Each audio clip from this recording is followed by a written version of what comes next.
A Friends of Canadian Broadcasting podcast. Hello, welcome to the podcast. My name's Ian Morrison with the Friends of Canadian Broadcasting. I'm standing in the Toronto Film Studios today where a news conference is happening about the deregulation of satellite and cable companies by the CRTC. You will see in this news conference a presentation by Robert Hutton, the Executive Vice President of Polara, Canada's largest public opinion market research firm, and also comments from myself, as well as Stephen Waddell and Martha Fusca. Stephen, the Executive Director of ACTRA, and Martha, the President of Stornoway Communications, one of Canada's independent television broadcasters. Hosting the event is the famous actor RH Thomson.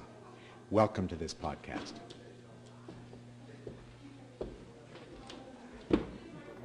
I'm RH Thomson. I'm Robert. I use RH because an American has my name, lives in Chicago, but it's also my blood type.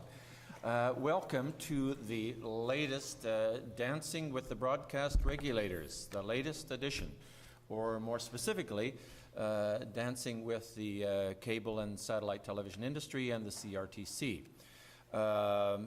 In Ottawa tomorrow, in Gatineau, Hull, Quebec, the CRTC will start the hearings on some sweeping changes or demands or requests made by the cable and satellite television industry, and that's what we're here to talk about. There are basically three parts to the supplying Canadians with Canadian programming. There's the people who create the programming, the artists, the independent producers, the writers, the journalists.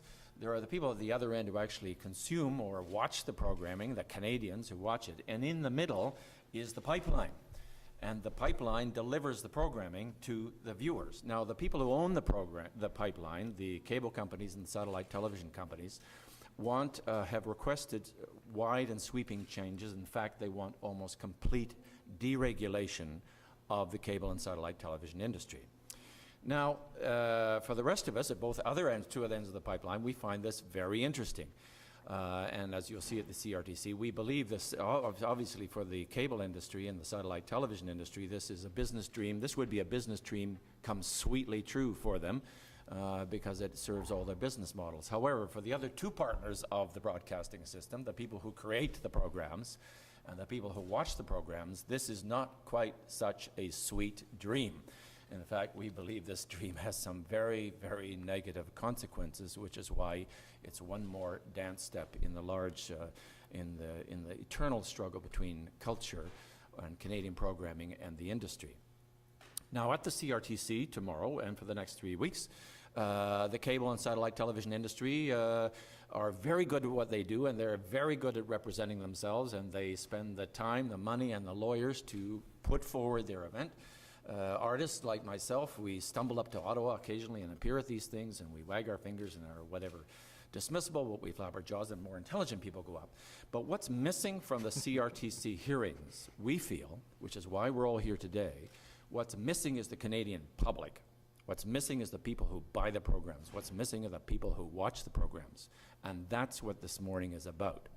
5 groups have come together to try to find out what Canadians might feel about the potential deregulation that the cable and satellite TV guys are asking for, and present those to the CRTC. And the 5 groups are ACTRA, represented by Steve Waddell, here, National Executive Director. On my left, Performing Arts Organization, of which I am a member, as long as I remain in gainful employment. Friends of Canadian Broadcasting, represented by the spokesperson, Ian Morrison. Ms. Wanda Fusca of Stornoway Communications and independent television broadcasting. I get all the titles mixed up, however, these 4. The other 2 sponsors who have brought it together are CEP and the Writers Guild of Canada of Maureen Parker down there. So what we have done, or what these 5 groups have done, is commission some polling from Polara. So Robert Hutton, another RH. Robert Hutton is here from Polara. He's the Executive Vice President of Polara, and he will present the findings of what this research was about. Over to you, Robert. Thank you, RH, and good morning, everybody. This morning I'm going to be walking you through a series of slides behind me that will summarize the main findings of the research that we've done. Our research was based on telephone interviews with a random sample of 1,200 Canadians who were all cable and satellite subscribers. The interviews were conducted recently between March 14th and March 19th, 2008. And the slides I'll be speaking to you about will be projected on the screen right behind me. And I should mention to you that these slides are drawn from our full report, which has already been distributed to you. So let's start off with slide 2. The major findings from our study are that Canadian viewers see television as a cultural trust, as well as an economic issue, and to a lesser extent a business issue. Viewers consider themselves to have a very strong Canadian identity and values that they expect to see reflected on TV. Canadians view television as a cultural trust. They expect that the CRTC and the federal government protect that trust. Finally, Canadians don't trust the Canadian cable and satellite television distributors, left to their own devices in an unregulated environment, will protect, promote, or deliver the Canadian content on television that they clearly demand.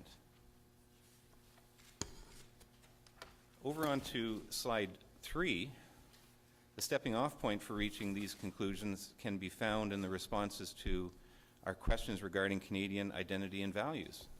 As you can see from the data on the screen, Canadians have a very strong sense of national identity, and for the vast majority, it's important to preserve those values. This view extends to what's on TV. Canadians want their TV programming to reflect and support Canadian identity and values across all programming types. Moving on to slide 5 and slide 6, we're going to see a short commentary on these numbers. And I'd like to ask Steve Waddell from ACTRA and Ian Morrison of Friends to comment on the significance of these findings as they relate to the hearing that will start tomorrow in Gatineau. Over to you, Steve. Ian, sorry. Okay, Rob, I'll do what I'm told. Thank you. Given deregulation, that is the distributors having more choice over what they do and do not make available to subscribers, it will always be cheaper for cable and satellite distributors to import U.S. channels, that's obvious, than to carry Canadian channels.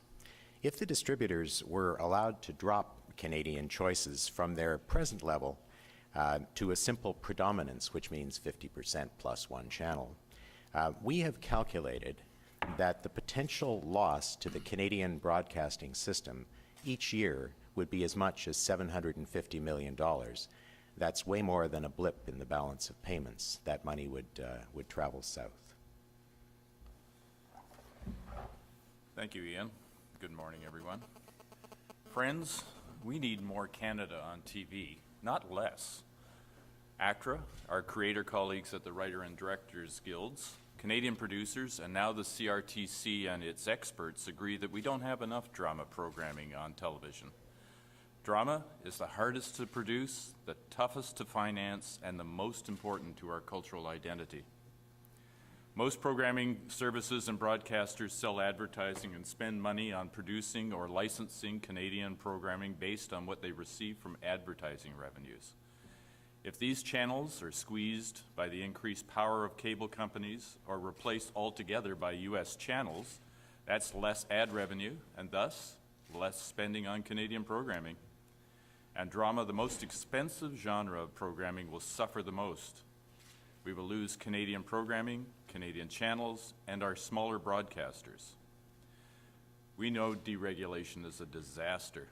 The CRTC let the private networks off the hook by eliminating drama content and expenditure requirements in their 1999 television policy. And this is the result.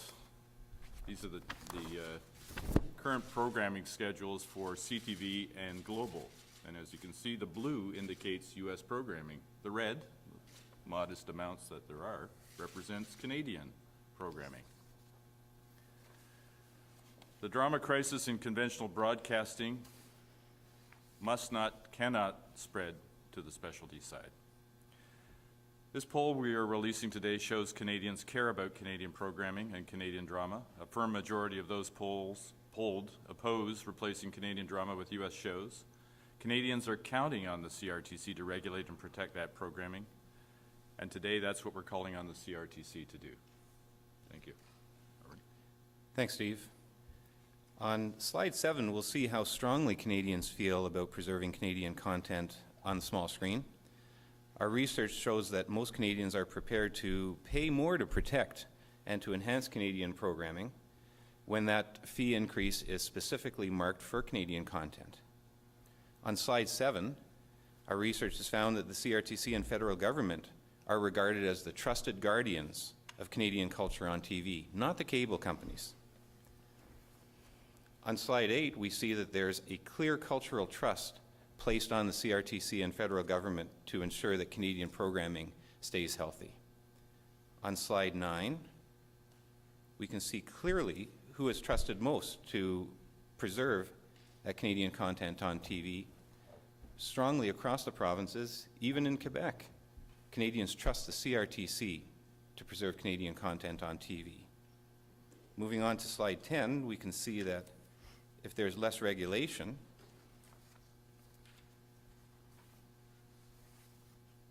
the cable and satellite companies are not trusted to promote and deliver Canadian content. Only 30% trust cable and satellite companies. 50% do not.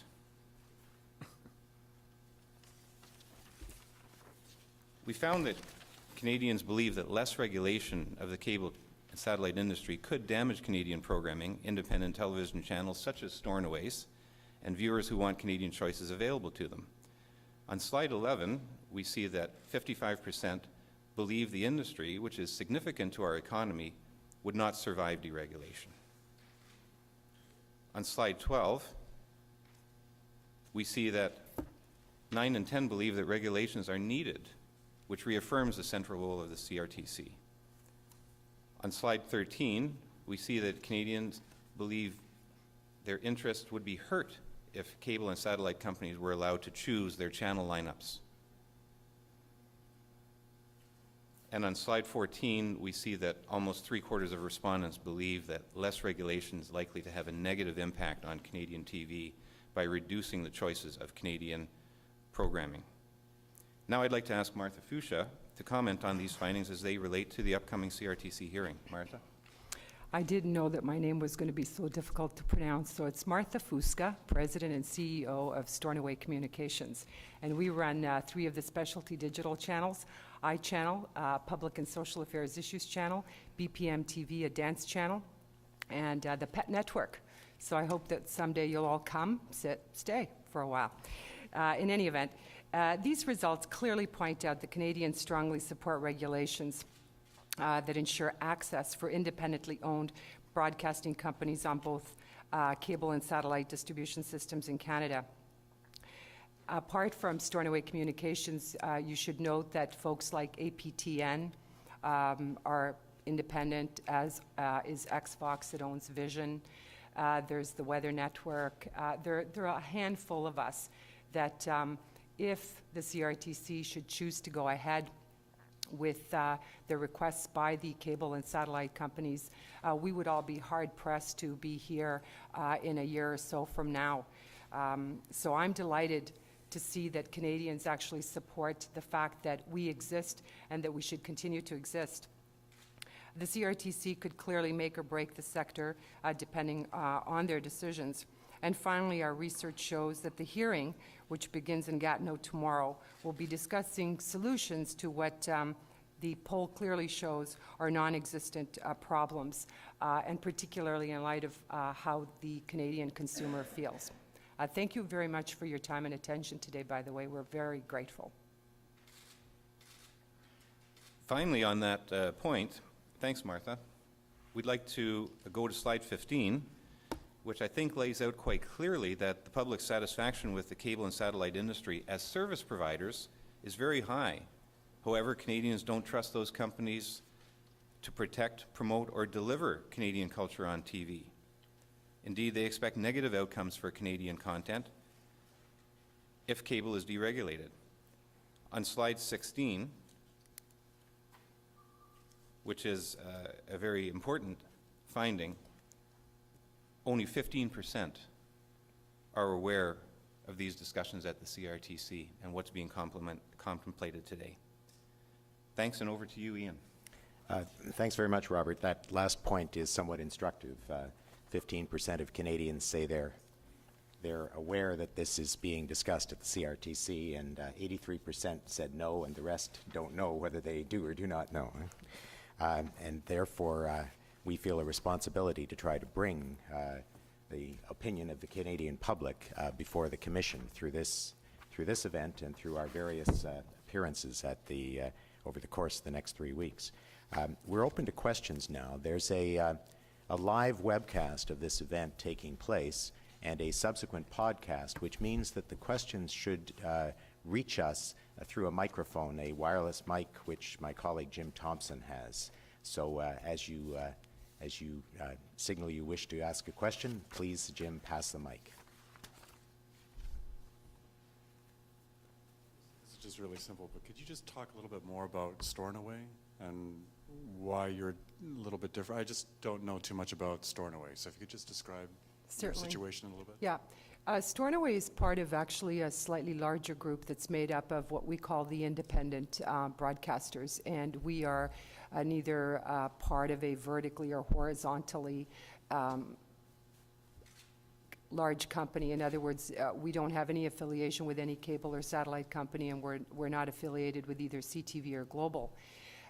Clearly, if you have been looking at what the call asks for, the cable and satellite companies want to get rid of such rules, for example, as the 5-to-1 rule. Currently, what it means is that for every Category 2 service that you have that's independently owned, the cable and satellite companies, for every one that they launch that belongs to them, they would have to launch 5 that are independent. So that gives the smaller players, the smaller independent players, the opportunity to launch, other channels if they wish.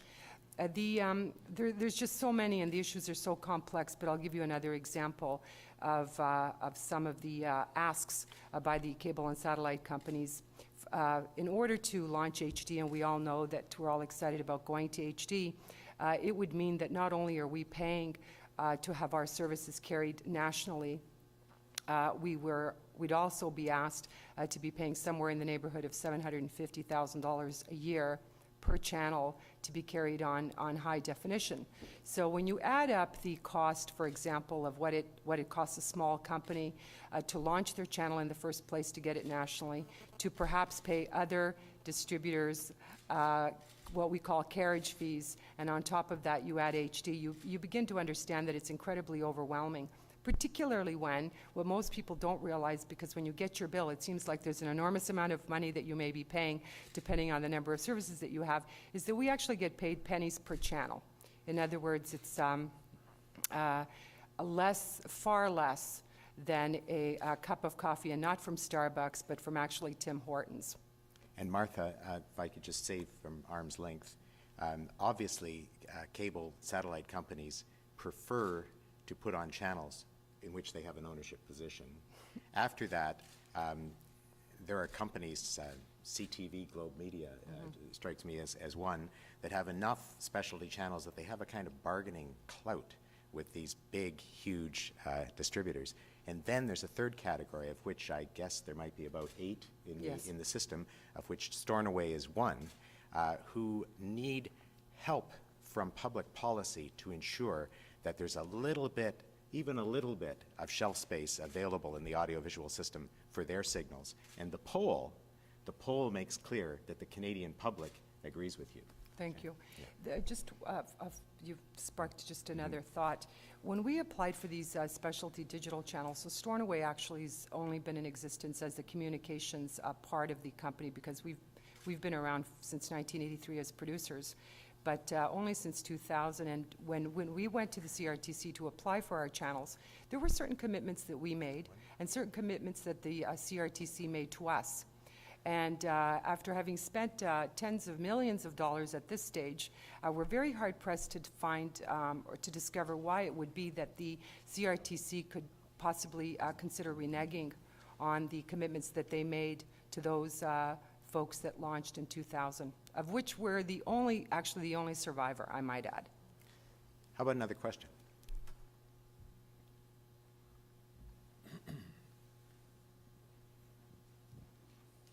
I'm Rita Turcher with The Star. One of the things that Rogers has said is that the regulations that exist now are very cumbersome, and they're forcing people to seek alternatives, some of them in the gray market, some of them completely illegal. And there's a debate about what constitutes consumer choice. So I guess I'm kind of curious to know from any one of you what your view is on that, because your survey results today indicate that there's a different view of what constitutes consumer choice. So I'm curious to know what your response to an argument like that is, that cumbersome regulations will force Canadians outside of the system in increasing numbers. Well, let's give you a staccato response from Martha, Steve, and myself, and just to head it off. These so-called cumbersome regulations have presided over a situation in the last several years where subscribers have increased by 9%. That's not bad for cumbersome regulations. What the cable industry really wants is to have more decision-making power and less in the hands of the broadcasters. They talk about a marketplace. They are the market forces. If there were to be real competition in delivery of programs in this country, it would come because American distributors were allowed in to compete. Right now, we have a series of territorial monopolies. Steve?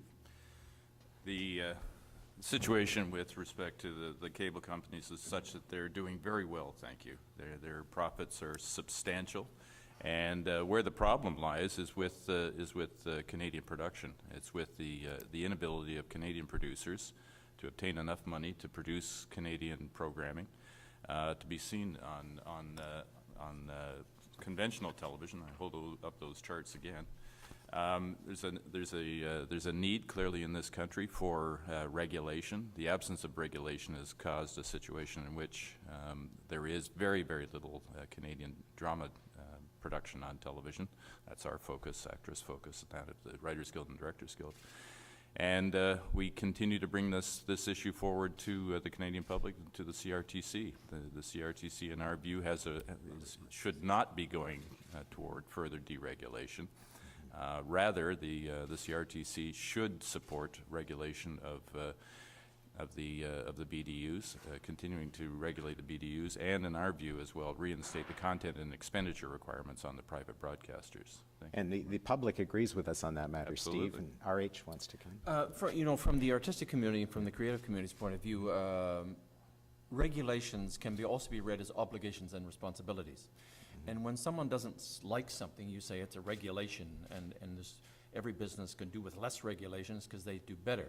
But from a Canadian's point of view, it's actually an obligation and responsibility to the community that you live in. And the community is the viewers and the community of Canadians who want to see their own people on television. They want to see their own stories. They want to see their own local news. They want to see their own local pet channel. So sometimes in the cable argument, if you remove regulation and actually say it's an obligation and responsibility, then I can see how the ecosystem works better for me. And it's a constant wanting to remove any obligation or responsibility beyond a business model version of life. And the broadcasting system is about Canadians talking to Canadians. That's what it's about. So it comes with responsibilities. It comes with obligations if we're going to have a country.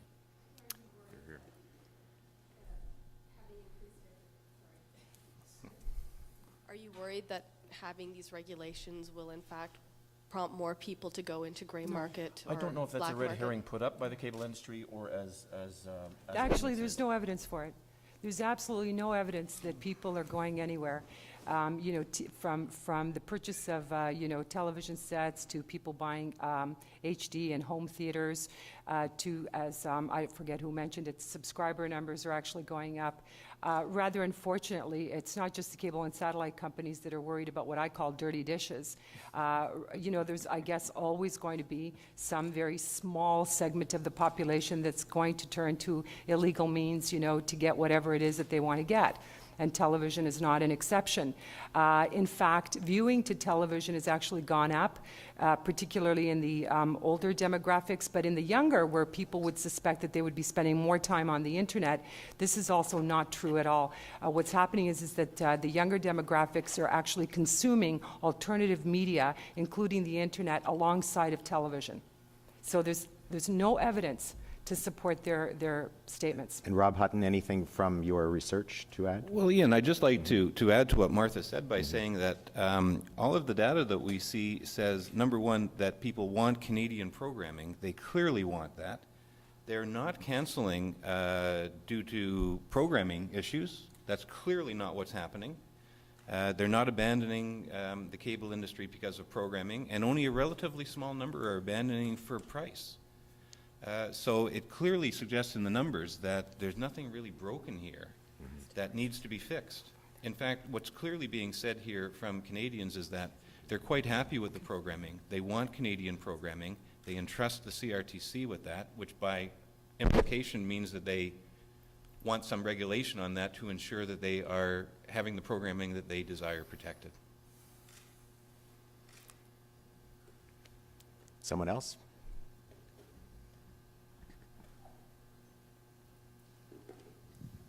Martha, I was wondering how you feel about genre protection, given that you've spoken before about the challenges of, getting your channel kind of bumped around and getting the right placement on the dial, and whether that would make things easier or, more difficult for you.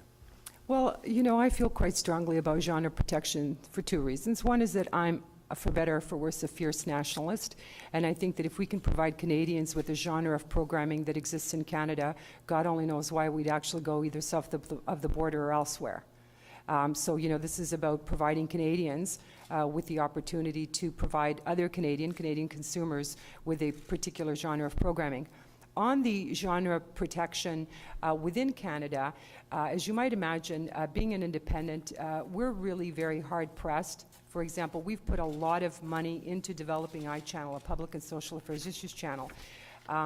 It would be very difficult to compete with a Rogers or a Shaw, or even a CTV for that matter, if they decided that they were going to move into the public affairs genre. I mean, they're just huge. They've had a lot more time and a lot more protection than we've ever had. And that's the irony, from my perspective, is that the cable and satellite companies in this country have actually grown to the big, huge companies that they are under an enormous amount of protection. And now that they are where they are, guess what? They don't want it for anybody else. There's also a priority of the CRTC, as expressed in the Broadcasting Act, that is, there should be diversity of choices in the system. And the word diversity is very important. There was a whole hearing about it just last September. So what happens in the Canadian system is that a number of, it's not so much a genre, it's a kind of a nature of service definition when a channel gets launched. That it's supposed to stick to something that makes it distinct from others.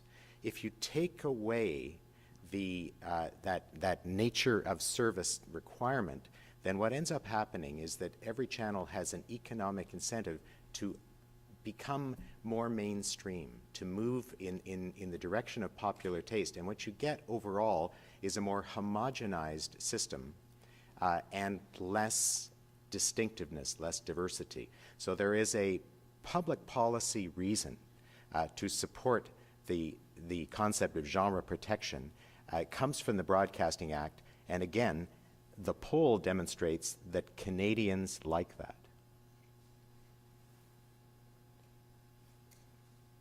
Are you referring to the History Channel showing CSI as history? No, that's a different issue.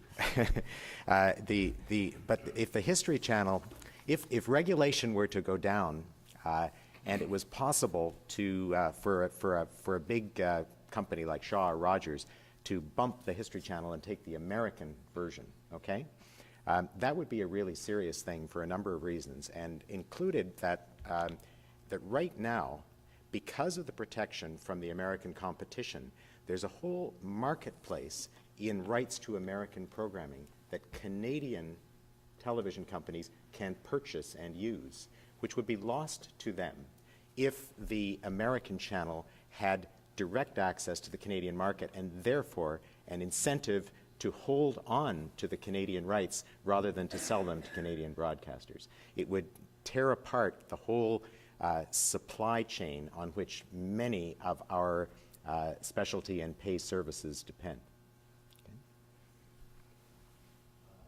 guess to your point, and I'll put this to Stornoway as well, if genre protections are not being enforced, or if they're being misconstrued or gamed for that matter, what's really the point of keeping them in place, I guess? Martha, do you want me to? I'm terribly sorry, I didn't understand the first part of your question. If genre protection... Yeah, if they're not being enforced, you know, the CSI, Oh, yes. the CSI example was raised.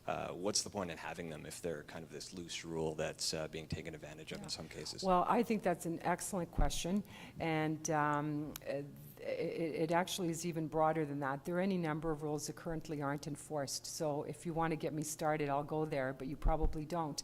I think it's a shame. I think that when a channel makes a commitment to provide a certain type of programming, they should. As a broadcaster, however, I understand that on occasion in any given year, sometimes, believe it or not, you fall short of finding the type of programming that fits on your particular channel. So you're inadvertently forced to, get something that we would call something of a stretch. You get both. I'm not trying to excuse anybody for broadcasting material that they shouldn't. On the other hand, I know that on occasion it's happened to us that we've had to broadcast something because there wasn't enough Canadian content in that given year that was produced in Canada, and there is a shortage of Canadian content in Canada, by the way, or we couldn't even find it abroad. So you have one of those two situations happening.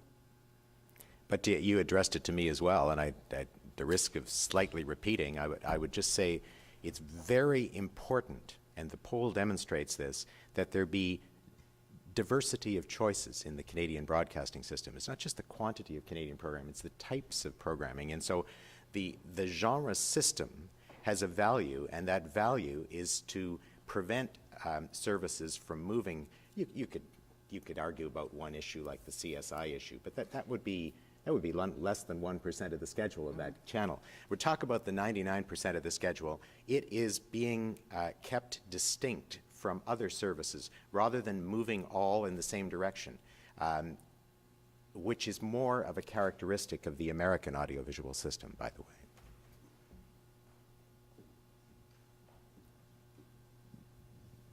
Talking about drama, we've had a number of new shows, some new dramas doing quite well, finding an audience. It seems to be, some people even call it a renaissance. So there's more in the pipe. Global and CTV have announced things. Given the audience response, I mean, could we let the market decide? Could we let the audience seems to be finding these shows? Can't Canadian productions stand up on their own at this point? Is the audience kind of proving that? That's a Steve Waddell question. That, Eli. Yeah. Thanks for the question. Yeah, no, you can't. We can't rely on market forces prevailing. We've seen what happens. I talk about the disastrous 1999 television policy that the CRTC brought about, which eliminated the content and expenditure requirements, and we saw what happened. We had 12 one-hour TV series prior to 99, and after 99, within a couple of years, we were down to 3, and that's where we've been ever since. It's only with the fact that the license renewals are coming up that the broadcasters are putting more money into the system, and so that when they go before the CRTC and plead for their renewal of their licenses at the end of this year and next, they'll be able to show these series that they've produced and only recently produced. What's going to happen after they get their license renewed for 5 to 7 years? I suspect, unless there's an expenditure and content requirement reinstated, they're going to go back to their old habits. So that's what's happening now. That's what's happening here. And what we need, just to restate, are content and expenditure requirements reinstated on Canada's private broadcasters. Thanks for the question. But the good news for the broadcasters in the poll today, even the worst Canadian broadcaster you could imagine, is that Canadians value their product and they want more of it. And the issue was an economic question around the cost of producing in Canada as opposed to buying in Hollywood, wasn't it? It was indeed, and yeah. Of course it's far cheaper to purchase product in the United States, even though the broadcasters are competing against each other to spend more and more money on buying U.S. dramatic programming. It's still a hell of a lot cheaper to buy American programming than it is to produce Canadian. So the economics work against us in this country, which is why there's a need for regulation. I'll just make a slightly tangential point, but to that point, that sort of strikes the artistic community. I met a guy on the subway the other day who was from Vancouver and worked on the design of the Chronicles of Ritalin, was shot in Vancouver, and I think the budget for the Chronicles of Ritalin was $190 million. Well, the budget for the Canada Council for the Arts is $180 million for the year, which is all theatre, performing arts, ballet. So the economics are so out of whack. To say that one can step into the marketplace, compete dollar for dollar is, we all know that from experience, doesn't happen. $190 million in a movie that went down the tank and didn't even make any money. I mean, we just can't do that. So seeing no other questions, we will be carrying, I didn't notice, I apologize. Okay. Thank you. Can you please explain how the economics of production costs in the United States, how much the costs are spread over a much larger market, and how then the content is effectively dumped into the Canadian market? Can you please explain that? Well, sure, I'll take a kick at it, and possibly Steve Waddell or Martha might want to expand, but the population of the United States of America, give or take, is about 300 million people. Canada is essentially two markets, an English-speaking market, a French-speaking market. Canada's 33 million. Take away the 6 or 7 francophones, and you have a 26 million anglophone market, give or take. So 26 is what, something like 8% of 300 million?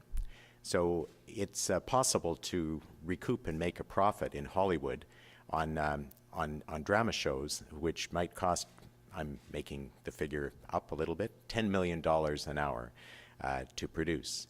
And it's possible for a Canadian broadcaster like, well, the newcomer Rogers or CTV or Global, or Martha, if she felt particularly rich, to rent the opportunity to show one of those hours 3 times for about $300,000, okay? $10 million production cost, $300,000 Canadian exhibition cost. The cost of having a similar program made in Canada would be, let's say, it'll be a lower production value, but let's say $1 million, you know, something like that. The broadcaster would typically have to put in perhaps as much as a third of that. It gets complex where the rest of the money comes from. Then you have the benefit of the simultaneous substitution policy, where when you broadcast at the same time one of those American blockbusters, you increase your effective audience by getting all of those border signals through the cable and satellite distribution to carry your ads, so that it's just always more profitable to buy than to make. And the whole Canadian broadcasting system over 40, 50 years has involved a cross-subsidization of the losses on Canadian production of high production value drama by the profits from purchasing Hollywood programming. It's as simple as that. Something like that. Yeah, you covered. Yep. Yeah. Pardon me? No. So I think we've reached the end. I just want to thank you. I wanted to say on behalf of the sponsors, thanks to Polara. We thought this was a really good piece of work you did for us, and we're intending to take the message to the CRTC. I think it was, Rob, your initial words, which are probably the most important. The Canadian public believes that the CRTC is holding on its behalf a cultural trust. And something like 70% of Canadians believe that. 8% of Canadians would like to delegate that to the distributors. Yeah. Right. Yeah. Thanks. Thanks.